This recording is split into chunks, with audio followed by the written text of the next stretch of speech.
Welcome back to the series, Solidity Beginner to Intermediate.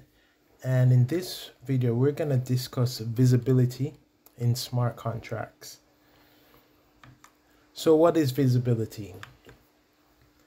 Visibility in Solidity is a feature that is applied to functions and variables in a smart contract. This feature was developed in order to allow functions to be called within a certain context. So there are four types of visibility. You have public, private, external, and internal. So with the public visibility, you're able to access a variable or a function from anywhere that is inside a smart contract, from another smart contract, and from the external world, which is Web3. With private, you can only access the variable from inside of the smart contract and nowhere else. With external, you can only access the variable from outside of the smart contract and nowhere else. Internal is very similar to private, but you can only access it from within the smart contract and its child contract, right? Which is also derived contract.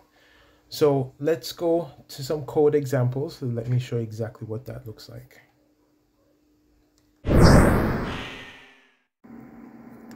Okay, so here we are inside of a smart contract. This contract is called visibility. All right, so I'm going to demonstrate these different visibility types to you. So up here, we're looking at state variables. So you see X is private, and I'm initializing it to the value of 10. Y is internal, initialized to the value of 1. And Z or Z is initialized to the value of 2, and it's public. All right, so here we have some different functions. They're empty at the moment, but this first function is public, as you see right there. View, don't worry about that. We'll get into that later. That has a specific meaning. But for now, just focus on this. Also, returns in this have a specific meaning. But look at this where it says public. So this is the visibility of the function. All right, so as I said before, with the public, you can access this function from anywhere. You can access it from another function inside this smart contract, from another smart contract, and also from a Web3 script. Private, you can only access it from within this smart contract and nowhere else. Internal, you can, which is very similar to private, except that it can be accessed from a child contract or a derived contract. All right, so, and external, you can only access it from outside of the contract, whether that's another smart contract or a Web3 script. All right, so let me give you a quick demonstration. So I'm gonna compile this smart contract. So let me give you a quick tutorial on Web3 wallet. So the most popular Web3 wallet out there is called MetaMask. If you don't know what that is, I would suggest looking that up. Do a short YouTube, check out a short YouTube video on MetaMask. Set up a MetaMask wallet on your browser, because this will be very important to what we're doing, right? So it's very simple. It should not take you more than 5 minutes to set it up. All right, so we're gonna set our environment to use MetaMask. There's a number of different environments that you can use. Remix has their own. It's virtual machine built on top of a virtual machine, but we're gonna use MetaMask just so that you guys get an understanding as how to interact, how applications interact with the blockchain and how it interacts with your wallet.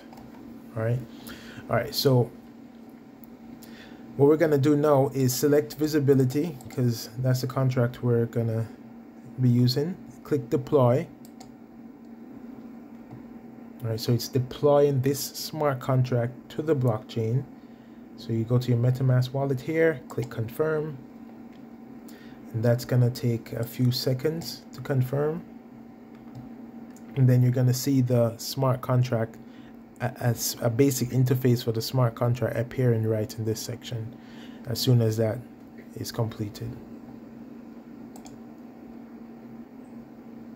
All right, so here it is.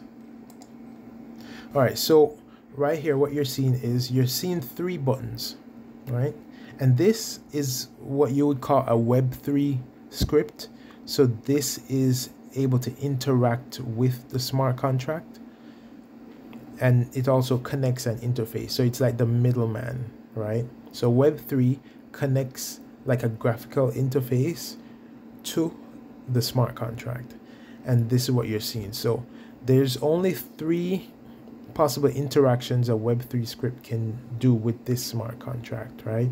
So this public variable, which is called Z, which you'll see right here, and if I click it, you should see the number 2 returned. So if I click it, you see where it says 2 right there. It's describing the data type where it says UN256 2, right? Okay. Public function, which would be this. It's empty right now. It's not returning anything, but the script recognizes it. External function, that's there also. All right, good.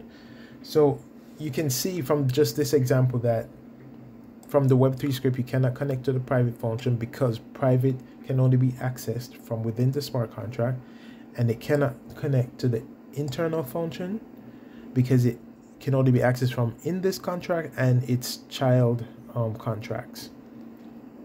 And it's the same for internal and private state variables.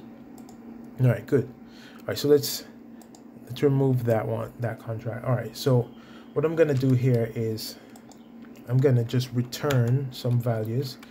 So from the public function, no, you can't actually return a private variable, right? So just to be clear, private does not necessarily mean it cannot be accessed. It just cannot be accessed directly, right?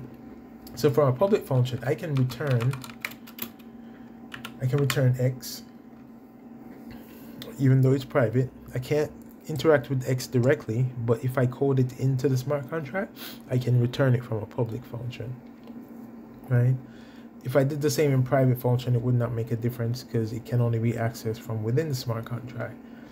Same with internal, no difference. External, I can do the same thing.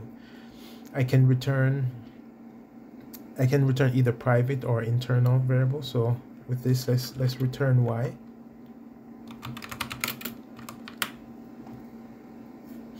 All right, so let's compile this contract again, redeploy it to the blockchain. Not compile, sorry, redeploy it to the blockchain. Let's confirm that. Let's wait a few seconds.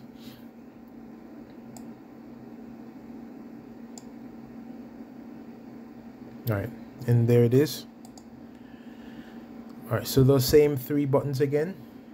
So click Z, you're gonna get back 2, which is expected.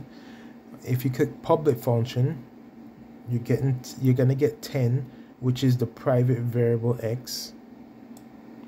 There it is right there. An external function, you're gonna get 1, which is the private variable of Y.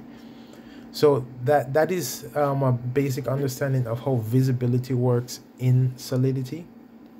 All right, so if you have any questions, go ahead and leave it in the comment. I will answer. All right, and thanks for checking out the video. Go ahead, like, comment, subscribe, and I will see you in the next one.